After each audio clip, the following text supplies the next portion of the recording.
I'm like, yeah, I have a green screen with a Molly background. Can I at least order a drink?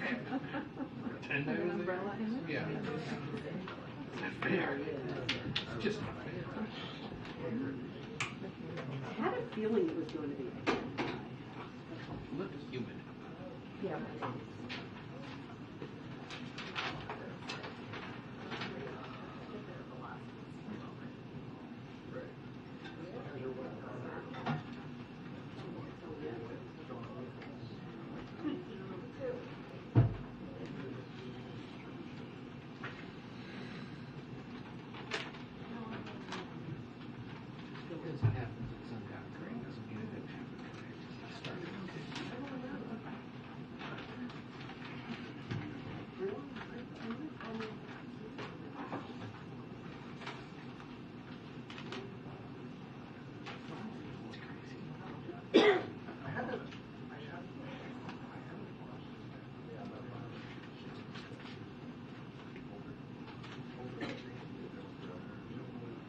Yeah, it could be.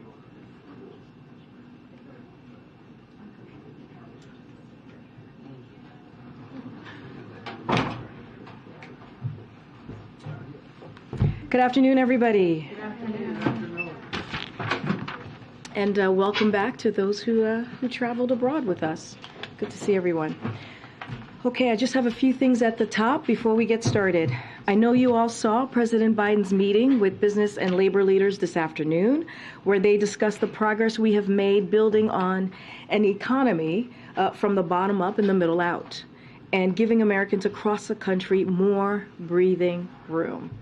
One example of that progress, today we learned unemployment rates in many states across the country remain at or near record lows.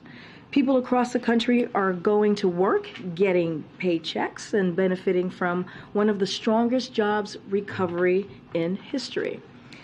Our labor market, consumer spending, and business investment all remain remarkably strong. And as the president's economic agenda takes hold, we continue to see historic new investments in America practically every week, from chips to clean energy. America is on its way to leading the world again by rebuilding our infrastructure, supply chains, and manufacturing here at home.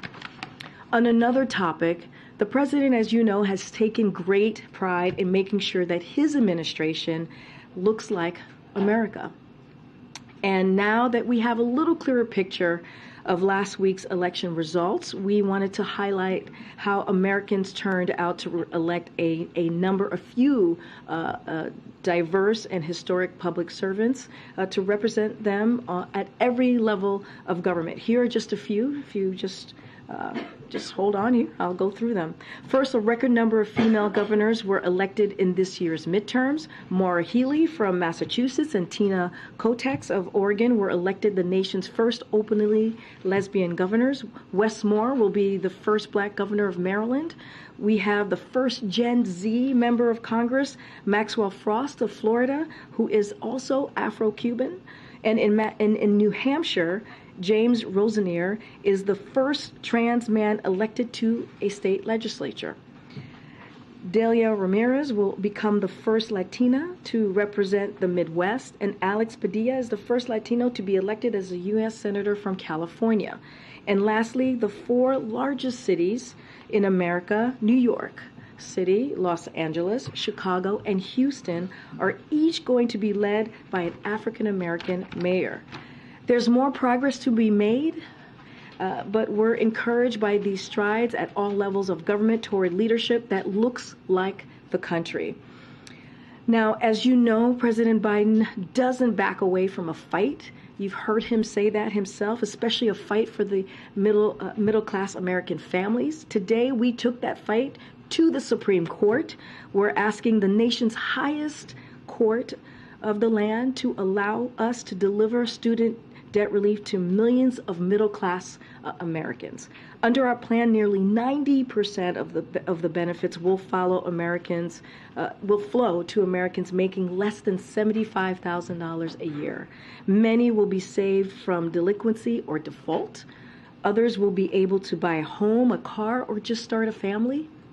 This is critical breathing room that many middle-class families were looking forward to. And it's outrageous, just outrageous that Republican officials and special interest group are trying to block that, are trying to make it harder for these middle-class Americans across the country. We are confident in our legal authority to carry out this program, and we won't let these baseless lawsuits stop us either. And finally, as we head to next week, I have a little bit of a week ahead that I wanted to share with all of you. On Monday, the president will pardon the national Thanksgiving turkey in a ceremony on the South Lawn. The president will celebrate the 75th anniversary of National Thanksgiving Turkey presentation, reflect upon the time-honored traditions of Thanksgiving, and wish American families a safe and healthy holiday. The 2022 National Thanksgiving Turkey and its alternate were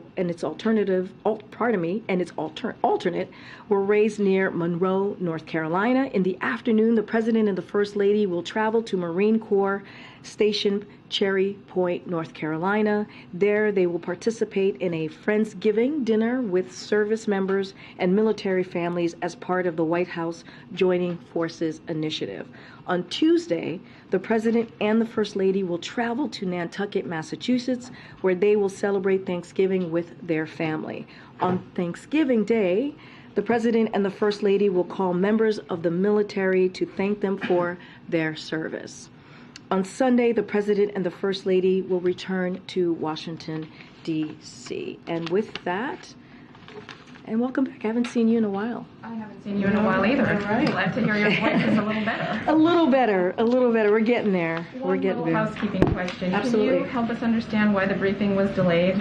Absolutely. It's just been a long week. There's a lot to cover, as I know you all have a lot of topics, and it just took a little bit of time to get us out here tonight. It's almost tonight, this afternoon, as the sun is probably setting at this time.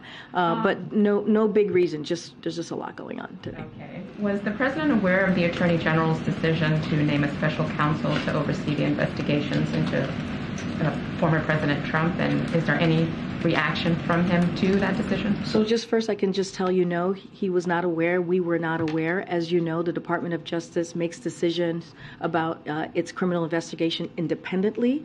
We are not involved. We have not been aware about this particular investigation or any criminal investigation. I would refer you to the Department of Justice on any questions on this. But again, we were not given advance notice. We were not aware of this investigation. And any reaction from the president?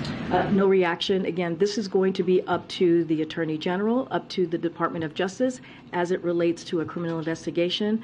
But I can tell you that the president was not aware. We were not aware. We were not given advance notice. And I would refer you to Department of Justice. And then on the brief the State Department filed last night in the Jamal Khashoggi litigation, does the president have any concerns that the administration may be sending the wrong message about his commitment to holding the Saudis accountable on human rights? And can you say whether he signed off on that? So just let me just say at the top, just so that there's clarity, and I know that you've heard from the State Department on this as well and other colleagues, at the request of a federal district court for U.S. government views on whether Mohammed bin Salman enjoys head of state immunity, the Department of Justice, at the request of the Department of State, informed the court that Prime Minister bin Salman is immune from suit in the U.S. courts while he holds the office of Prime Minister. It's nothing to do with the merits of this case. I want to be very clear on this, but this is something that the State Department and the Department of Justice has more details on. So I would certainly refer you to them. And then just one last question. Can you say if the president was COVID tested after he got back from Indonesia? There was a possible exposure there, and then tomorrow he's going to be among guests at his granddaughter's wedding here? No, it's a good question. I can tell you that he was not a close contact. If you're speaking about John Kerry, he was not a close contact. I can tell you that. I was not able to have an opportunity. It's just been a busy day to check in on when he was last tested, but certainly we will check in on that. Thank you. And just to press this again, though, was the president at all involved in the State Department's decision regarding MBS and this Khashoggi case? Was he consulted by State Department officials, Secretary of State, National Security Advisor, anybody else? So Was he asked to weigh in? So, look, again, this is immunity determination is a legal one. That's what I was laying out earlier. The United States consistently has afforded head of state immunity to heads of government, such as prime ministers, consistent with customary and institutional law. U.S. practice on this issue is longstanding and consistent, including a number of head of state immunity cases from the past 4 administrations. And the example is President Aristide. This was of Haiti in 1993. President of Zimbabwe, the president of Zimbabwe at the time in 2001. Prime Minister Modi, India, as we all know, in 2014. And the State Department and DOJ will have more information for you on these particular pieces. I'm not aware. I'm just going to answer that. I'm not aware of any conversations providing advance notice, and so I can just say that I am not aware of any any advance notice to this particular issue. Okay, 2 tech-related ones. There's some Democratic senators today calling on the FTC to investigate potential violations of consumer protection laws by Twitter. Curious if the White House agrees that perhaps that agency should do that, or has any other comment on the ongoing calamity at that platform. So, look, as you know, the FTC is an independent agency, not going to comment on any actions that they may or may not be taking. Again, not going to comment. They're independent. I'm going to leave it there. Does the White House plan to continue using the platform amid the uncertainty about its future? So, look, we've seen the reports, as all of you have, on what is currently happening with Twitter. But we're not going to speculate on its future of the site or what may happen next to the site. But we're just not going to comment from there. And there was a meeting yesterday between some Silicon Valley CEOs and White House officials regarding the passage or the potential passage of the big tech antitrust legislation that's been pushed by Senators Klobuchar and Grassley has bipartisan support. Does the president support putting that bill on the floor during the lame duck, as various groups are calling for? So I'll say this. It was a thoughtful and a productive meeting, the meeting that you're speaking of. We are very committed to moving ambitious tech antitrust legislation, as you've heard us say before, and we're stepping up engagement during the lame duck on the president's agenda across the board, including antitrust. There's a bipartisan support for these antitrust bills, and no reason why Congress can't act before the end of the year. Thank you. Thanks. Just first, really quick following up on what you said about the special counsel. Even if the president wasn't aware ahead of time, I'm sure he is aware now. Can you provide any details about who informed him today, when he learned of the news, how he learned of the news today? Again, I'm just not going to go beyond. I know you're asking me about the president specifically. I've not spoken to him before coming out here, so can't give you details on that. I'm assuming it was a senior member of his staff would most likely have let him know about the special counsel. But again, I just want to make very, very clear, we were not giving advance notice. This is the Department of Justice makes their own decision when it relates to criminal investigation. We were not involved, and so just want to make that very clear. And not going to say more about this particular case from here. I would refer you to the Department of Justice. I wanted to ask you about what you said at the top about the administration reaching out to the Supreme Court to intervene on student loans.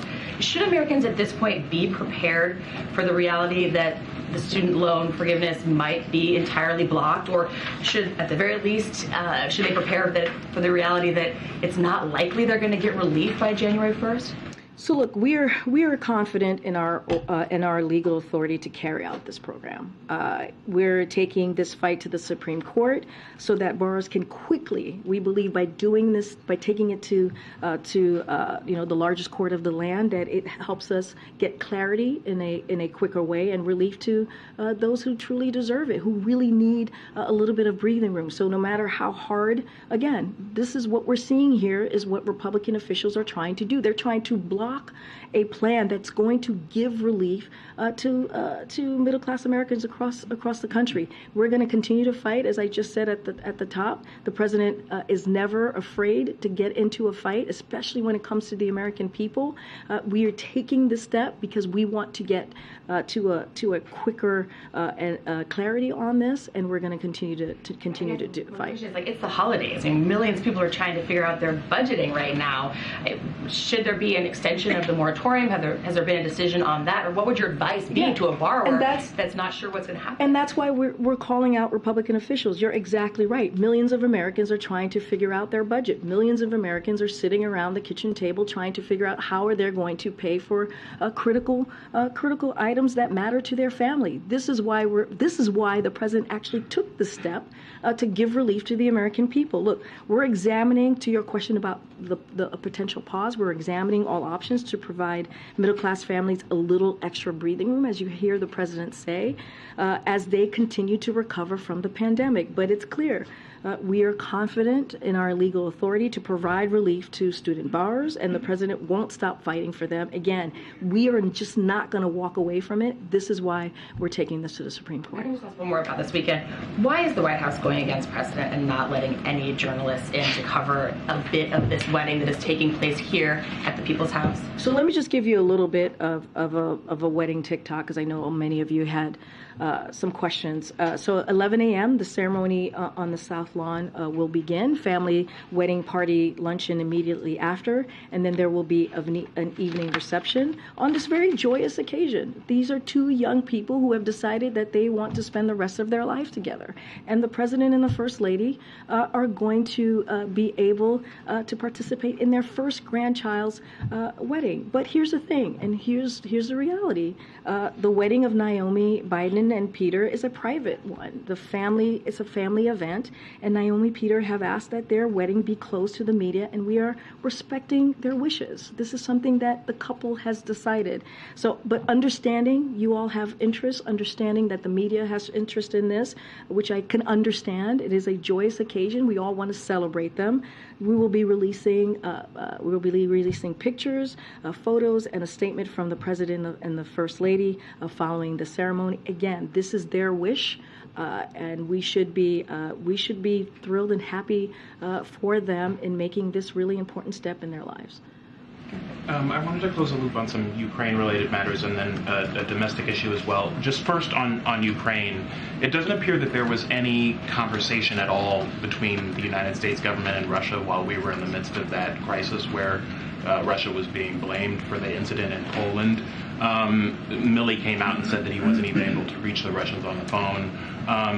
What should the Americans take away from that as far as our preparedness for a nuclear standoff with Russia if we can't even get them on the phone in moments of crisis? So look, we've always been very clear here as you speak about as you ask a question about a nuclear standoff in your words, but we've been clear from the outset that Russia's comments about the potential use of nuclear weapons are deeply concerning, and we take them seriously.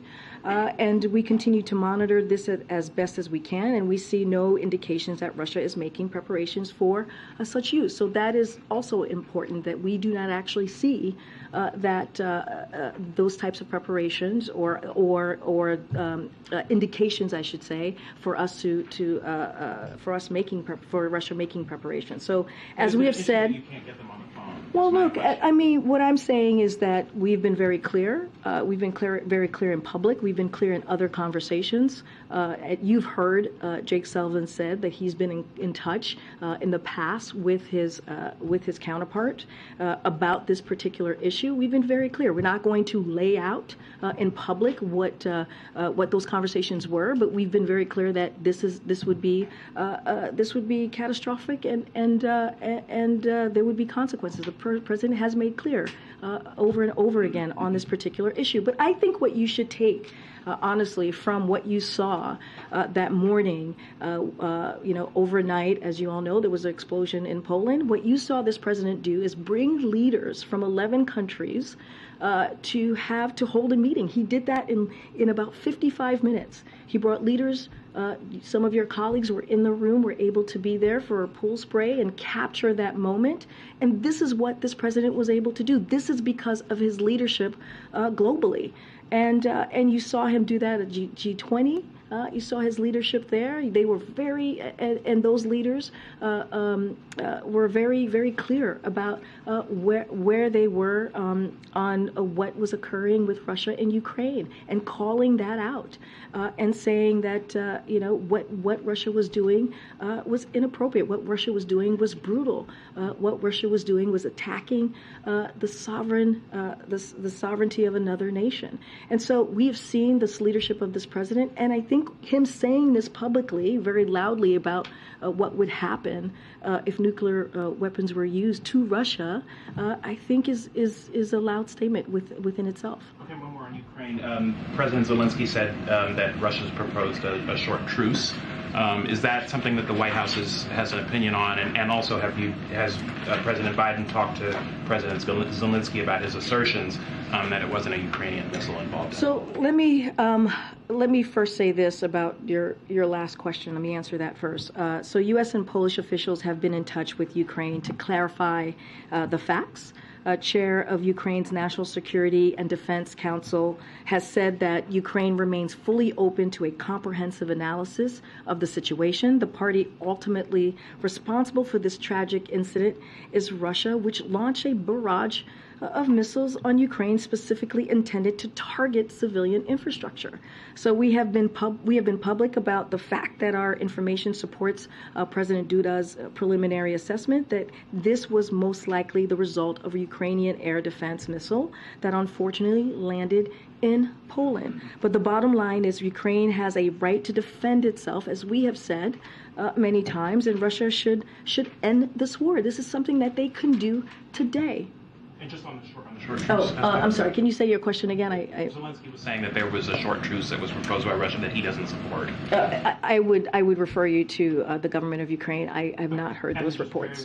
One quick domestic one. So 58 Democratic lawmakers have called for trading corporate tax cuts for extending the child tax credit in this lame duck session. Is that something the White House has an opinion on or would be willing to? So, look, as you know, the president strongly believes that any bill that cuts taxes for a big corporation must also cut taxes for working families, working American families, and working American families with children. So, as the president said following the election, he is proud of how the child tax credit expansion he signed into law helped cut child poverty nearly in half. In 2021, both Democrats and Republicans have put forth tax relief ideas for families with children, including the families who are struggling the most. And the president believes that these are the kinds of policies we should be prioritizing. Go ahead. Karine. First of all, on the appointment of the special counsel today, former President Trump reacted to this news in an interview, calling this the, quote, worst politicization of justice. He said that this was an unfair and political decision. I'm wondering if you have a response to that. Look, I will say this, and I've said this many times before, we do not politicize the Department of Justice. That is something that the president said during the campaign. That is something that the president said in his early days of being in the White House, and that continues to be true. We were not involved in this particular issue. We are not involved, and let me just say that more broadly, we're not involved in criminal investigations that are done independently by the Department of Justice. We were not given advance notice. Again, I would refer you to Department of Justice on any questions on this, but this is not an administration that the president has been very clear that will politicize the Department of Justice. And then on the MBS immunity issue, the administration was invited by the court to make a filing in this case, but it was not required to do so. So why not let the court make its own determination as it relates to MBS's immunity, particularly at a time when you're supposedly reevaluating the relationship with Saudi Arabia? So look again, It's a federal court requested the government's legal position, so the Department of Justice provided it. That is what occurred, and that is what happened. It was not required, is the question. I would refer you to the State Department on any other specifics. This is what I'm laying out to you: is that a federal court requested the government's legal position, so the Department of Justice provided it. The immunity determination is made based on longstanding and well-established principle of common law, including customary international law. The United States has consistently and across administrations applied these principles to heads of state, heads of government, and foreign ministries while they are in office. The immunity flows directly from MBS's role as prime minister in the Saudi government, which he was appointed to in September. Again, I would refer you to the Department of State on any further questions. One last question. The top Republican on the House Oversight Committee, Congressman Comer, has said that he's investigating the president's involvement in his son Hunter's foreign business dealings. Looking for your reaction to that, and then on the merits of the allegations, can you address whether the president was involved in any of his son Hunter or his brother's foreign business dealings? So look, there's a little bit of interesting, kind of on-brand thinking here, because congressional Republicans ran saying that they were going to fight inflation. They said they were going to make that a priority. They were very clear about that these past several months. And instead, what they're doing is they're focusing, they're making their top priority. They get the majority, and their top priority is actually not focusing on the American families, but focusing on the president's family. They're not coming up with solutions on how we're going to lower costs for American families. They're not coming up with solutions on how we're dealing with issues that matter the most to American families. Look, the midterm elections were very clear. They were very clear where Americans said they wanted us to deal with real issues.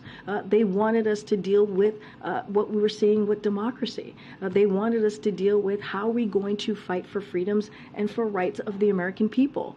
And so that's not the first thing, that the top priority that they lay out is an investigation on the president's family. Look, my colleagues in the White House counsel's office are handling these threats of investigation by the House Republicans. So when it comes to specific allegations, I would refer you to them. I'm not going to get into specifics of what that might look like or anything else that's related to this. On camera as it relates to the merits of any of these allegations, because I've been very can speak clear. to them, but not on camera. I've been very clear. It's like, Republicans said that they were going to, during the midterms, they were going to fight inflation, right? They said that they were going to deliver for the American people, that they were going to actually do things that give relief to the Americans. And what they're doing instead, their top priority when they get majority, is to talk about investigating the president's family, instead of doing what they said that they would do, is giving support to American families. That is what we're seeing.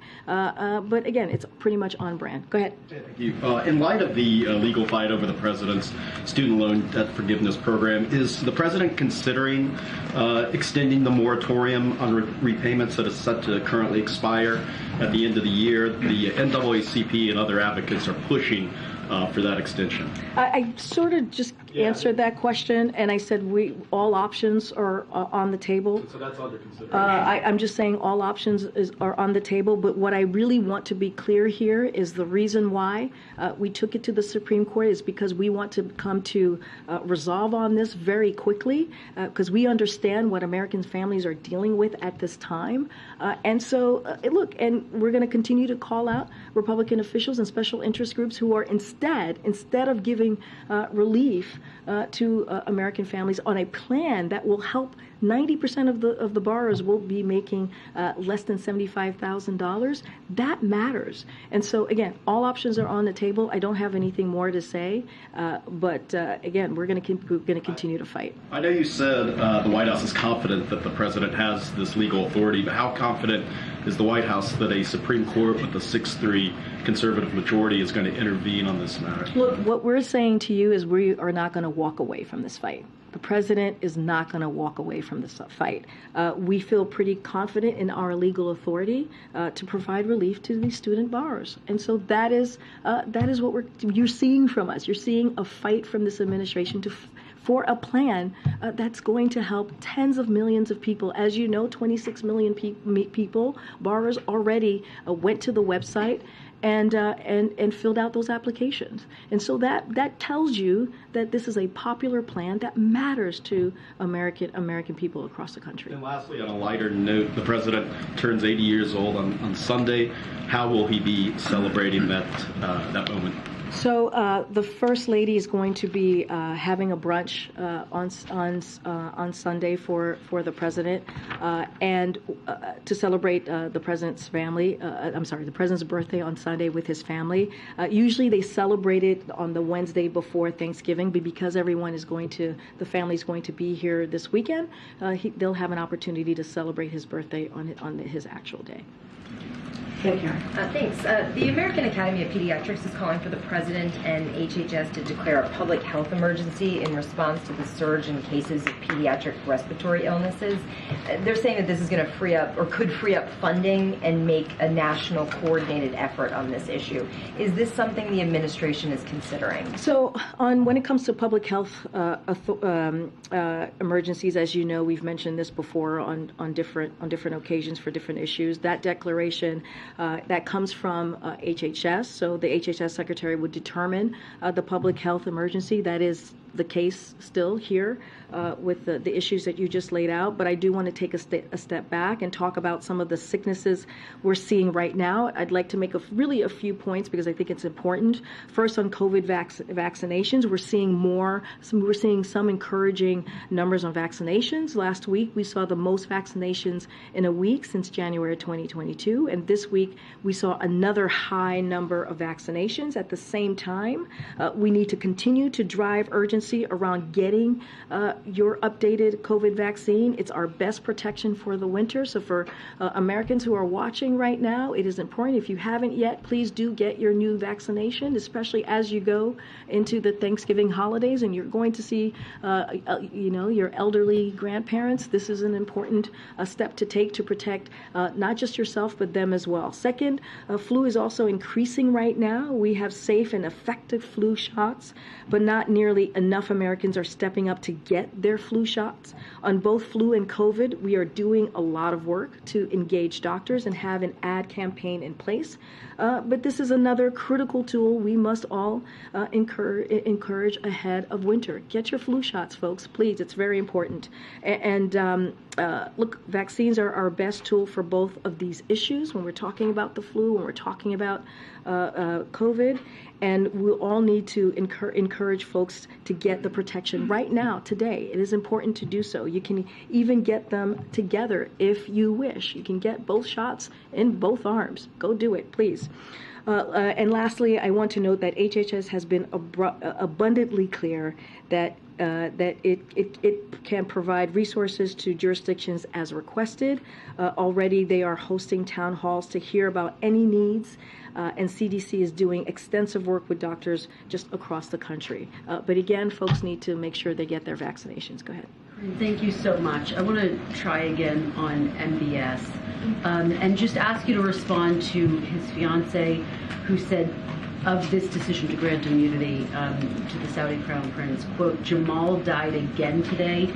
She said, we thought maybe there would be a light to justice from the USA, but again, money came first. What's your reaction? Let me just first say that the president's feelings about what happened to Jamal Khashoggi, are very well known. And as we have said, he brought up the issue. He brought up Khashoggi during when he met with the Prime Minister, as you know, this summer. So he's been very clear. He's been very clear about that over the past several years. So as it comes to this case, the immunity determination again is a legal one. It's nothing to do with the merits of this case. I want to say that again. It is nothing to do with the merits of this case. I would not read anything into this filing when it comes to the future of this relationship. We've been very clear about that from here. The president has been very clear. And I just want to reiterate a couple of things here. We announced a series of actions last year in response to the killing, as you all know. We froze offensive arms sales, released the IC's Khashoggi report. We imposed visa bans on nearly 80 Saudi officials. We sanctioned Saudi officials and entities, including the Royal Court's Rapid Intervention Force, and we are working with Congress to more broadly reevaluate the relationship, which is something that we have done, meaning we do this in a bipartisan way, which is important as we reevaluate the relationship, because it's something that we have done the past 80 years. And what is your message to his ex-fiancee? What do you, and I understand you're laying that out, but what do you think the president would say to her directly to what she said? I would say, look, our hearts go out to her. We understand she lost someone that she loved very dearly. We totally get that and understand. This was a legal determination. The immunity is a legal one, as I just stated. It has nothing to do with the merits of the case. Want to be very clear about that, and we wouldn't read anything into the filing when it comes to the future of the relationship, which I have said we are evaluating, which you've heard from the president and which you've heard from Jake Sullivan and others in the National Security Council. And to that point, and you referenced the trip, in the wake of that trip, you were asked if the president still believes that Saudi Arabia is a pariah. At the time, you said his comments stand, and I wonder if that's still the case today in the wake of this decision. His comments stand. I'm just not going to go beyond what the president has said in the past. I'll try one more on the White House wedding. And as I'm filing on his wedding and previewing it for folks, I'm looking at all of this video and images that we have of Tricia Nixon's wedding, Alice Roosevelt Longworth's wedding, the Johnson family's wedding, and the historic record that now exists because the press was let in and able to get a glimpse of it. Why not just let the press in for a few minutes to have access? And again, this is a wedding that's happening here at the People's House, not at a private residence. Yes. I totally understand. It's happening at the People's House. It's a beautiful moment. It's a joyous moment between this two young couple who have decided, it is their decision. They have decided to make this wedding private. It is a family event. And we are going to respect Naomi and Peter's wishes. This is going to be, the wedding of the First Lady and the President's first grandchild, and these are their wishes. They want it to be private, and we're going to respect their wishes. We are going to provide a photo and a statement from the President and the First Lady after the wedding, again, these are their wishes, and we're going to respect that. Go ahead. Thanks. Karine, Russia says it's working with the U.S. on a potential prisoner swap. Can you comment on where this stands? Could this lead to the release of Brittany Griner? Yeah, I've heard these reportings. Let me just say something at the top, because there's also been reporting about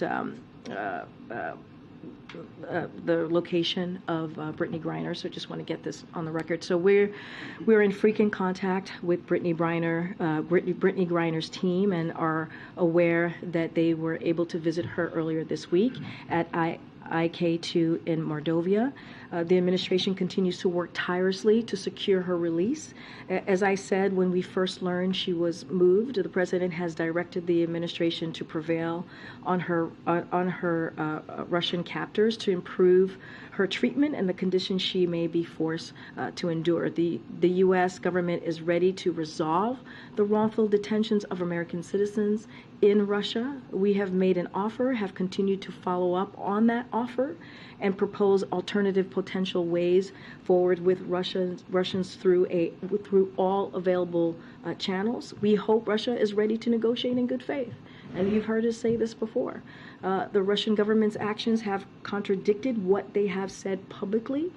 Over the last several months, they have failed to seriously negotiate through the established channel or any other channel, and that's what we're going to see. On the prisoner swap, your specific question, we're not going to comment on specifics of any proposals other than to say that we have made a substantial offer and that the Russian Federation has consistently again failed to negotiate in good faith. And you've heard us say that before. They need to negotiate in good faith, but not going to get into specifics of the negotiations. Also, Karine, following the issues surrounding Taylor Swift ticket sales this week, some Democratic lawmakers have been calling for more scrutiny over Ticketmaster and Live Nation, questioning whether that merger should continue.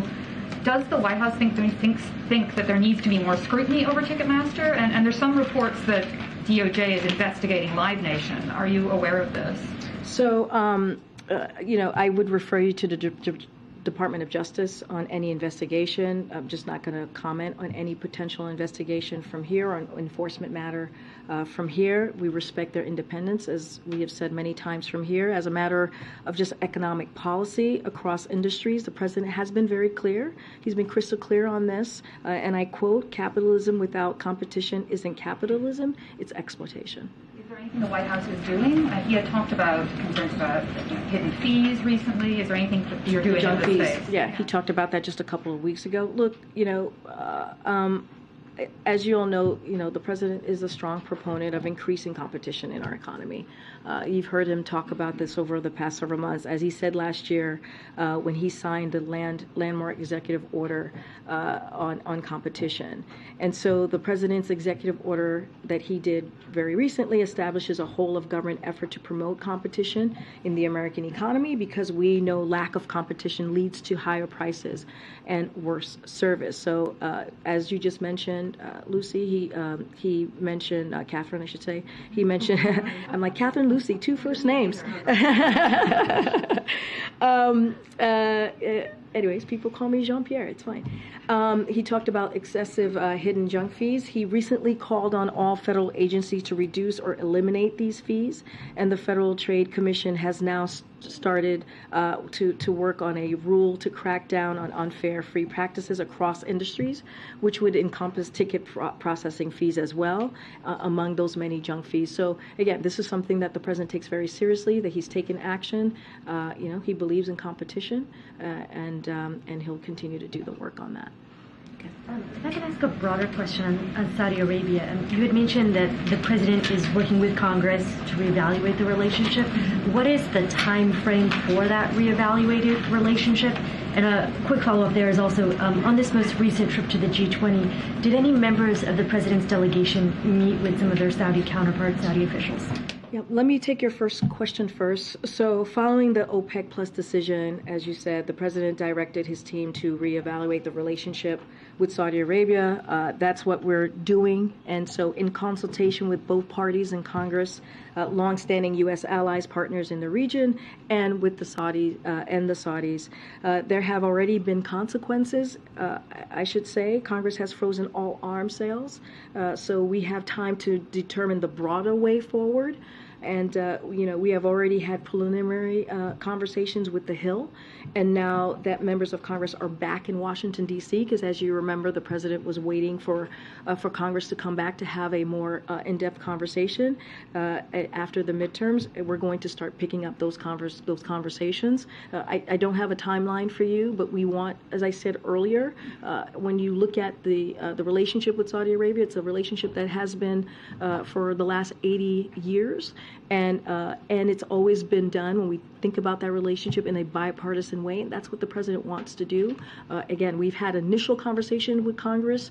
There has been some consequences, as I just laid out, and now that Congress is back, we'll continue to have those. We'll have those conversations a little bit more in depth, and we'll let you know when those decisions have been made. And then on the G20 trip, were there meetings with the president's delegation and Saudi officials? That's a good question. I would have to check with our national security team. I don't have any insight on that at this point. One follow-up on a domestic question here.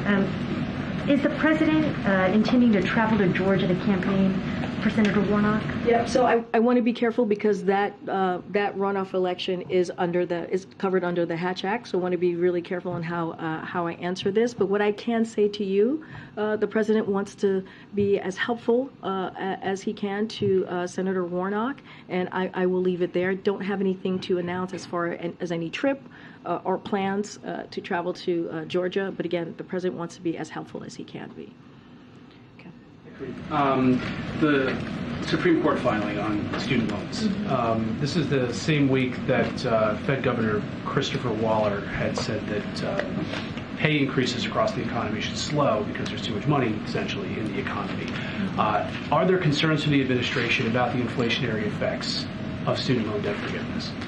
So look, I want to be careful. Again, the Federal Reserve is an independent body, and so I'm not going to comment on the actions by the Fed or remarks from Fed officials as well. So again, they're independent, and we respect the independence of the Federal Reserve. So I will say this, that the president's top priority is tackling, especially when it comes to the economy, is tackling inflation and lowering prices for the American families. That's why he's taken the actions that he has on gas prices. That's why he's taken, that's why Democrats and the president took the actions that you saw and signed into law. The president signed into law the Inflation Reduction Act. So as the president said today, this week's data shows sign of progress in lowering inflation without giving up any of the economic gains that we have seen the past 20 months. But again, when it comes to this particular federal officials that you're asking about, I'm not going to comment. But again, I just laid out more broadly where we see the economic situation. Specifically on the loans, has the administration analyzed any potential inflationary effects of student loan forgiveness? Again, by making those comments is kind of connected to what the federal officials. Okay, full-blown stop. Okay. Nothing to do with the Fed. Well, that's the way you asked the question, so that's the way I was answering the question. Has the administration analyzed any potential inflationary effects of student loan forgiveness, the plan that the administration has enacted? It's a good question that you're asking, but look, the president has always. I don't have any data to share with you on that particular question, but the president has been very clear. He wants to make sure that he's lowering cost for the American people. He feels that the student debt relief, especially as we were talking about lifting the pause at the end of this year, he wanted to make sure that he was giving those families, those American middle-class families, a little bit of a breathing room, especially as they're dealing with cost. And so it was a campaign promise that he had made and that he wanted to keep. But more importantly, he knows that this is going to help tens of millions of Americans across the country, up to 40 million people. And again, this is going to give an opportunity to an American family, a middle-class family across the country, to start a family, to buy a house, and that matters. When you see a number of 26 million people who went to the website to sign up, that tells you how important this plan is. And finally, does the former president's announcement this week have any bearing on the current president's calculation in his decision as to whether he's going to run again? So again, Hatchak, going to be very careful. You're asking me about an election that's coming up in 2024. The president has been very clear that he intends to run, and so I'm going to leave it there. Can I follow up on the student debt question? Is that all right? Oh, I'm going to take one last question. Go ahead, because I've answered the student debt question multiple times today. But go ahead. Go ahead. I'm going to take your question. The meeting between President Biden and Prime Minister Modi of India in Bali. As you know, it was we had a successful G20 leaders summit and a strong leaders declaration.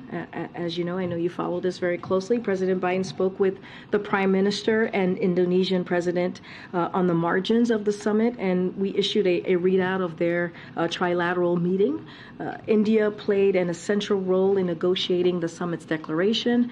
Prime Minister Modi made clear today's era must not be of war.